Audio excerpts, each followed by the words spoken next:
for this week's Midweek Minute from Horizon Church. In the book of Isaiah, in chapter 40, the prophet talks about people being like grass, their beauty like the flowers of the field. And in verse 8 he says, "The grass withers, the flowers fade, but the word of our God will stand forever." Every day when we look at the news, we can see tragedies. People being struck down in what we would consider before their time. And there's great grief and sorrow. We can also see rejoicing and celebration as someone reaches their 100th birthday or a couple achieve many years of married life.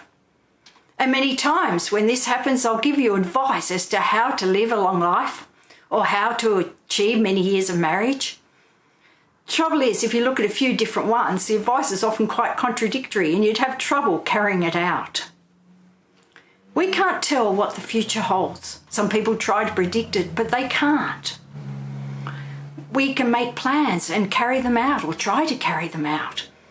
But often whether we achieve this or not depends on things beyond us, on circumstances beyond our control. But one thing we can be sure of, one thing we can rely on, is that the word of our God will stand forever. God's word is true and perfect, just as God is, and we can trust him, we can rely on him. So today, whatever state you're in, whether you are rejoicing, whether you are grieving, whether you are uncertain about the future, or whether you have plans that you are sure you'll be able to carry out, just remember this, that no matter what the future brings, God's word stands forever. We can trust him.